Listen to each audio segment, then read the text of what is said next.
നമസ്കാരം. മലയാളി വാർത്തയിലേക്ക് സ്വാഗതം. ചരിത്രത്തിലെ ഏറ്റവും വലിയ തെരഞ്ഞെടുപ്പ് തോൽവിയാണ് ഈ കഴിഞ്ഞ നിയമസഭാ തെരഞ്ഞെടുപ്പിൽ LDFന് നേരിടേണ്ടി വന്നത്. 99 സീറ്റ് എന്ന നില അത് 35ലേക്ക് താഴുകയും CPM തകർന്നടിയുകയും മറ്റ് ഘടകകക്ഷികളടക്കം വലിയ രീതിയിൽ ഭരണവിരുദ്ധ വികാരത്തിൻ്റെ ഇടയായി മാറുകയും ചെയ്തു. മാത്രമല്ല, മന്ത്രിമാർ കൂട്ടത്തോടെ തോൽക്കുന്ന സാഹചര്യമുണ്ടായി. സർക്കാരിനെ അടപടലം വലിച്ച് താഴെയിട്ടു ജനങ്ങൾ എന്ന് വേണം പറയാൻ. അത്രമാത്രം ശക്തമായ ഭരണവിരുദ്ധ വികാരം കേരളത്തിലുണ്ടായിരുന്നു. സത്യത്തിൽ LDFും UDFും ഇഞ്ചോടിഞ്ച് പോരാട്ടമായിരിക്കുമെന്നും ഈ തെരഞ്ഞെടുപ്പിൽ LDFനെ തോൽപ്പിച്ച് അധികാരത്തിൽ വരിക എന്നത് UDFന് എളുപ്പമുള്ള കാര്യമല്ല എന്നും പലരും വാദിച്ചിരുന്നു. ചില അഭിപ്രായ സർവേകളും എക്സിറ്റ് പോളുകളുമെല്ലാം ആ രീതിയിൽ വരികയും ചെയ്തിരുന്നു. എന്നാൽ ഇതല്ല യാഥാർത്ഥ്യമെന്നും കേരളത്തിൻ്റെ സമൂഹത്തിൽ ഭരണത്തിനെതിരെ, അതായത് 10 വർഷത്തെ പിണറായി വിജയൻ്റെ ഭരണത്തിനെതിരെ വളരെ ശക്തമായ ഒരു വിരുദ്ധ വികാരം ഉണ്ടായിരുന്നുവെന്നും അത് ഈ തെരഞ്ഞെടുപ്പിൽ പ്രതിഫലിക്കുമെന്നും ആരും കരുതിയില്ല.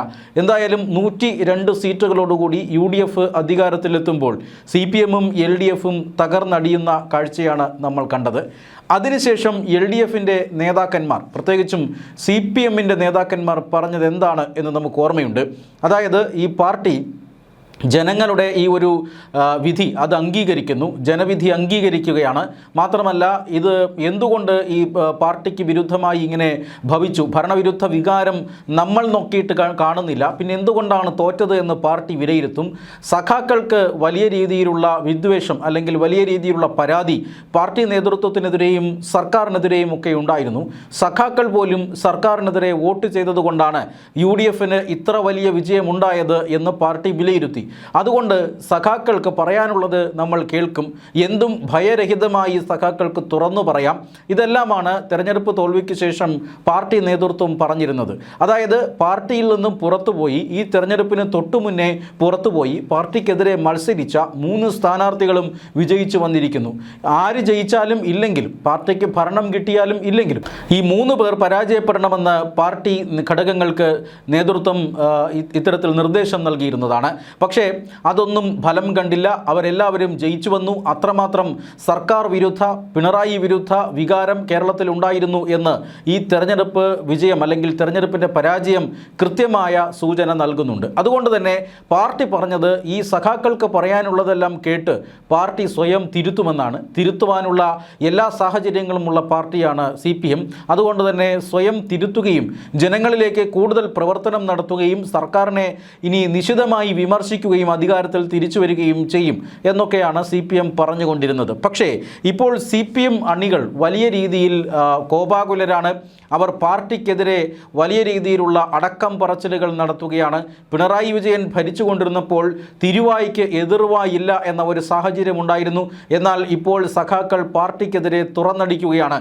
പിണറായി വിജയൻ്റെ 10 വർഷത്തെ ഭരണമാണ്, ആ ഭരണകൂടം നടത്തിയ അഴിമതിയും സ്വജനപക്ഷപാതവും അതുപോലെ തന്നെ ജനവിരുദ്ധ പ്രവർത്തനങ്ങളുമാണ് ഇത്രയും വലിയ ഒരു തോൽവിയിലേക്ക് പാർട്ടിയെ നയിച്ചതെന്നും ഈ പാർട്ടിക്ക് ഇനിയൊരിക്കലും കേരള രാഷ്ട്രീയത്തിൽ തിരിച്ചു വരാൻ കഴിയില്ലെന്നും വിലയിരുത്തുകയാണ്. ഇങ്ങനെ വിലയിരുത്തുന്നത് മറ്റാരുമല്ല, പാർട്ടിക്കുള്ളിലെ സഖാക്കൾ തന്നെയാണ്. അണികളും പ്രാദേശിക നേതാക്കളുമെല്ലാം ഇത്തരത്തിൽ പാർട്ടിയെ വെറുത്തു തുടങ്ങിയിരിക്കുന്നു.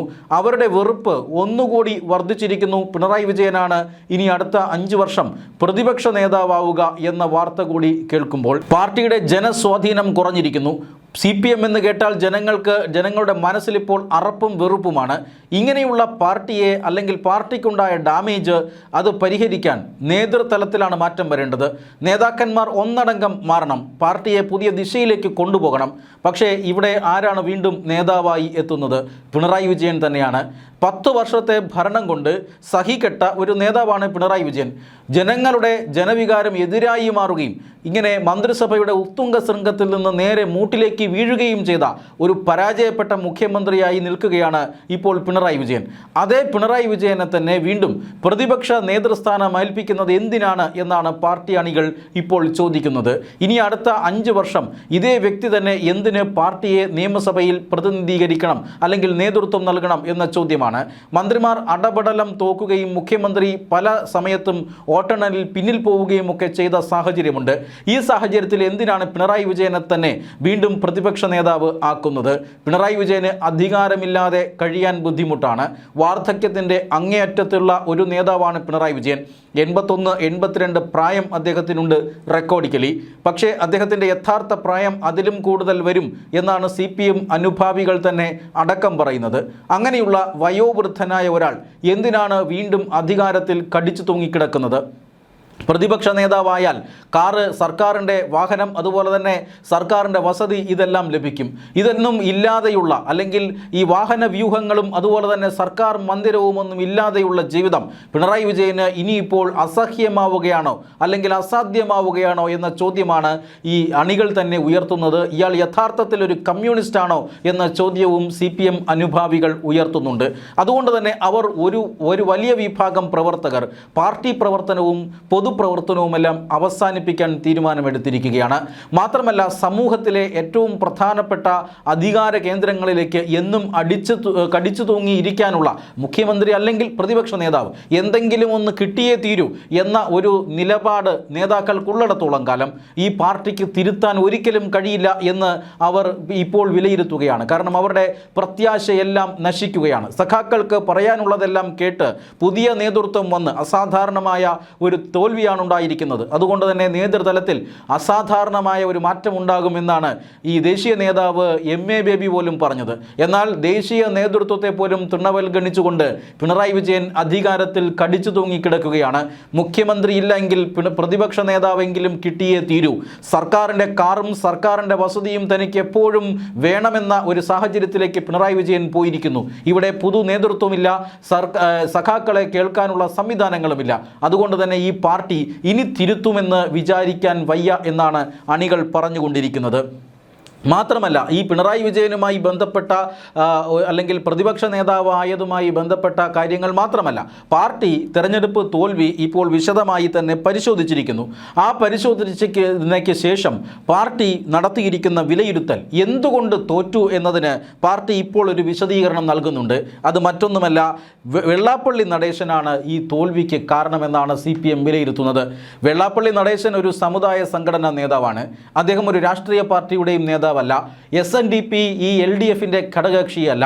അദ്ദേഹം മന്ത്രിയായിരുന്നില്ല, അദ്ദേഹം മുഖ്യമന്ത്രിയായിരുന്നില്ല. എന്നിട്ടും എന്തുകൊണ്ടാണ് വെള്ളാപ്പള്ളി നടേശനാണ് CPMൻ്റെ തോൽവിക്ക് കാരണമെന്ന് പാർട്ടി വിലയിരുത്തിയത്? ഇത് അണികൾക്ക് ദഹിക്കാത്ത കാര്യമാണ്. തീർച്ചയായും വെള്ളാപ്പള്ളി നടേശൻ പിണറായി വിജയനെ അനുകൂലിച്ചിരിക്കാം. അതുമായി ബന്ധപ്പെട്ട രാഷ്ട്രീയ സാഹചര്യങ്ങൾ കേരളത്തിൽ ഉണ്ടായിരിക്കാം. പക്ഷേ അതാണോ തോൽവിയുടെ യഥാർത്ഥ കാരണം? 10 വർഷം കേരളത്തെ ഭരിച്ചു മുടിച്ച ഒരു മുഖ്യമന്ത്രി ഇവിടെ ഇപ്പോഴുമുണ്ട്. മാത്രമല്ല, 10 വർഷം ഈ ക്യാപ്സ്യൂളുകൾ കൊണ്ട് മെഴുകി മറിഞ്ഞ ഒരു പാർട്ടി സെക്രട്ടറി ഇവിടെയുണ്ട്. മാത്രമല്ല, കൂട്ടത്തോടെ തോറ്റുപോയ മുൻ മന്ത്രിമാർ കേരള സമൂഹത്തിന് മുന്നിലുണ്ട്. അതോടൊപ്പം തന്നെ കേരളയിൽ അടക്കമുള്ള പദ്ധതികൾ, ആ പദ്ധതികൾ വൻപൻ പരാജയമായി മാറുന്നത് നമ്മൾ കണ്ടു. സംസ്ഥാനത്തെ ഖജനാവ് പൂച്ച പെറ്റുകിടക്കുകയാണ്. PM ശ്രീയിൽ പോയി ഒപ്പുവയ്ക്കുകയും പിന്നീട് ഒപ്പുവയ്ക്കില്ല എന്ന് പറയുകയും ഒക്കെ ചെയ്യുന്ന നിലപാട് രാഹിത്യം ജനങ്ങൾ കാണുകയാണ്. മാത്രമല്ല, ഈ ആരോഗ്യ രംഗത്ത് ബ്രാൻഡിംഗ് ഒരു കാരണവശാലും അനുവദിക്കില്ല. കേന്ദ്ര സർക്കാരിൻ്റെ പണം നമുക്ക് വേണ്ട, ഈ ആരോഗ്യ മന്ത്രി എന്ന പദമേ ഉപയോഗിക്കില്ല എന്ന് ആരോഗ്യമന്ത്രി പറയുന്നു. പക്ഷേ 2 മാസം കഴിയുമ്പോൾ സംസ്ഥാനത്തെ ഈ ആശുപത്രികളിലെല്ലാം കേന്ദ്ര സർക്കാർ നിർദ്ദേശിച്ചതുപോലെയുള്ള ബ്രാൻഡിംഗ് നൽകുകയും പണം വാങ്ങിയെടുക്കുകയും ചെയ്യുന്ന നിലപാട് രാഹിത്യം. ആശുപത്രി കെട്ടിടങ്ങൾ പൊളിഞ്ഞു വീണ് ജനങ്ങൾ മരിക്കുന്ന ഒരു സാഹചര്യം. ഓപ്പറേഷൻ തിയേറ്ററിലേക്ക് പോകുന്ന രോഗി വയറ്റിൽ കത്രികയുമായി തിരിച്ചിറങ്ങുന്ന സാഹചര്യം. ഇത് ഒറ്റപ്പെട്ട സംഭവമല്ല. പലയിടങ്ങളിലും ഇത്തരത്തിലുള്ള സാഹചര്യങ്ങൾ ആവർത്തിക്കുകയാണ്. ആശുപത്രികളിൽ ചികിത്സ കിട്ടാതെ രോഗികൾ മരിച്ചു പോകുന്ന സാഹചര്യം, ആശുപത്രികളിൽ മരുന്നുകളില്ലാത്ത സാഹചര്യം. ഇങ്ങനെയുള്ള നിരവധി ജനവിരുദ്ധ സാഹചര്യങ്ങളിലേക്ക് ഈ സംസ്ഥാനത്തെ കൊണ്ടുചെന്നെത്തിച്ചതിൻ്റെ ഏറ്റവും പ്രധാനപ്പെട്ട കാരണക്കാരൻ വെള്ളാപ്പള്ളി നടേശനാണ് എന്ന വിചിത്ര വിലയിരുത്തലാണ് ഇപ്പോൾ പാർട്ടി നടത്തിയിരിക്കുന്നത്. വെള്ളാപ്പള്ളി നടേശൻ ഒരു രാഷ്ട്രീയ പാർട്ടിയുടെ അധ്യക്ഷനായിരുന്നുവെങ്കിൽ, വെള്ളാപ്പള്ളി നടേശൻ്റെ സംഘടനയായ SNDP ഈ LDFിലെ ഒരു ഘടകകക്ഷിയായിരുന്നുവെങ്കിൽ, പിണറായി വിജയനെ പിന്തുണച്ചതിൻ്റെ പേരിൽ അദ്ദേഹത്തിൻ്റെ പാർട്ടി പൊളിഞ്ഞ് പാളിസായി പോകുമായിരുന്നു. പക്ഷേ അങ്ങനെ ഒരു യഥാർത്ഥ വസ്തുത ഇവിടെ നിലനിൽക്കുമ്പോൾ പിണറായി വിജയനെ പലപ്പോഴായി വെള്ളാപ്പള്ളി നടേശൻ പിന്തുണച്ചതാണ് പരാജയത്തിന് കാരണമെന്നും ഓരോ തവണയും അദ്ദേഹം പിന്തുണ ആവർത്തിക്കുമ്പോൾ തോൽവിയുടെ ആഘാതം കൂടിക്കൊണ്ടിരുന്നുവെന്നും പാർട്ടി വിലയിരുത്തുന്നത് വിചിത്രമാണ്. അത് ഇപ്പോൾ അണികൾക്ക് പോലും സ്വീകാര്യമല്ലാത്ത ഒരു സിദ്ധാന്തമായി മാറിക്കഴിഞ്ഞിരിക്കുന്നു. മാത്രമല്ല, കണ്ണൂർ പാർട്ടിയുടെ ശക്തി കേന്ദ്രമാണ്. ആ ശക്തി കേന്ദ്രങ്ങളിൽ നിന്ന് പോലും വോട്ട് ഒലിച്ചു പോയിട്ടും കണ്ണൂരിൽ പാർട്ടിക്ക് വലിയ നഷ്ടമൊന്നും സംഭവിച്ചിട്ടില്ല എന്ന് കെ രാഗേഷ് എന്ന നേതാവ് പറയുകയാണ്. മാത്രമല്ല, കണ്ണൂരിൽ പിണറായി വിജയൻ പോലും വോട്ടെണ്ണലിൻ്റെ പല ഘട്ടങ്ങളിലും പിന്നിൽ പോകുന്നത് നമ്മൾ കണ്ടു. കണ്ണൂരിൽ തന്നെയാണ് പയ്യന്നൂരിലും തലശ്ശേരിയിലുമെല്ലാം വിമതരായി മത്സരിച്ച സഖാക്കൾ ജയിച്ചു വന്നത്. എന്നിട്ടും കണ്ണൂരിൽ ഒന്നും സംഭവിച്ചിട്ടില്ല എന്ന് പാർട്ടി വിലയിരുത്തുന്നു. എം.വി. ഗോവിന്ദൻ്റെ ഭാഷാശൈലി മാറ്റണം എന്നൊരു നിർദ്ദേശം മാത്രമാണ് ഇപ്പോൾ സഖാക്കൾ ആ വിലയിരുത്തലിൽ പോസിറ്റീവായിട്ട് കാണുന്നത്. അതായത് അതുമാത്രമാണ് വസ്തുതാപരമായ വിലയിരുത്തൽ. എന്തും എവിടെയും വിളിച്ചു പറയുന്ന ഒരു പാരമ്പര്യം പാർട്ടി സെക്രട്ടറിക്ക് യോജിച്ചതല്ല. പാർട്ടിയുടെ സംസ്ഥാനത്തെ ഉന്നത അധികാരിയാണ് പാർട്ടി സെക്രട്ടറി. അതുകൊണ്ട് അദ്ദേഹം പറയുന്ന കാര്യങ്ങളിൽ ഒരു നിലപാട് വേണം. അദ്ദേഹം പറയുന്ന കാര്യങ്ങളിൽ ഒരു ആധികാരികത ഉണ്ടാകണം. എന്നാൽ ആ ആധികാരികതയും നിലപാടുമില്ലാതെ പാർട്ടി സെക്രട്ടറി ഇങ്ങനെ എന്തും വിളിച്ചു പറയുന്ന സെക്രട്ടറി ആയാൽ തീർച്ചയായും പാർട്ടിക്ക് ദോഷം ചെയ്യുമെന്നൊരു വിലയിരുത്തൽ നടത്തിയിട്ടുണ്ട്. ഇതല്ലാതെ മറ്റൊന്നും ഈ പാർട്ടിയുടെ തെറ്റ് തിരുത്തൽ കൂടിയാലോചന ഈ യോഗത്തിലുള്ള വിലയിരുത്തലുകളിൽ കമ്മികൾക്ക് പോലും, അതായത് അണികൾക്ക് പോലും ദഹിക്കുന്ന കാര്യങ്ങളില്ല. അതുകൊണ്ട് തന്നെ ഒരു വിഭാഗം പൊതുപ്രവർത്തനം അവസാനിപ്പിക്കുകയാണ്, മറ്റൊരു വിഭാഗം BJPയിലേക്ക് പോകുമെന്ന് തീരുമാനമെടുത്തിരിക്കുന്നു. അവർക്ക് ഒരു കാരണവശാലും UDFുമായോ കോൺഗ്രസുമായോ സഹകരിക്കാനുള്ള താല്പര്യമില്ലാത്ത സാഹചര്യമുണ്ട്. അതുകൊണ്ട് തന്നെ ഇവരെല്ലാം ഒരു ഭാഗം BJPയിലേക്ക്, ഒരു ഭാഗം പൊതുപ്രവർത്തനം നിർത്തുന്നു, ഒരു ഭാഗം UDFിലേക്ക്. അങ്ങനെ ഈ CPMും LDFും എല്ലാം വലിയ രീതിയിൽ തകർച്ചയിലേക്ക് പോകുന്ന കാഴ്ചയാണ് നമ്മൾ കാണുന്നത്. വരും ദിവസങ്ങളിൽ LDFിൽ നിന്ന് ഘടകകക്ഷികളും നേരെ UDFിലേക്ക് പോകാനുള്ള സാധ്യതയുമുണ്ട്. ഈ സാഹചര്യങ്ങളെല്ലാം നിലനിൽക്കുമ്പോഴാണ് പാർട്ടിയുടെ തോൽവിയുടെ അല്ലെങ്കിൽ മുന്നണിയുടെ തോൽവിയുടെ ഏറ്റവും പ്രധാനപ്പെട്ട കാരണഭൂതമായിരുന്നിട്ട് പോലും പ്രതിപക്ഷ നേതൃസ്ഥാനത്തേക്ക് വലിഞ്ഞു കയറി വീണ്ടും കടിച്ചു തൂങ്ങിയിരിക്കുന്ന പിണറായി വിജയനെ കാണുമ്പോൾ പാർട്ടി സഖാക്കളെല്ലാം ഒന്നടങ്കം പറയുകയാണ്, ഇനി ഈ പാർട്ടി തിരുത്തുമെന്ന് തോന്നുന്നില്ല.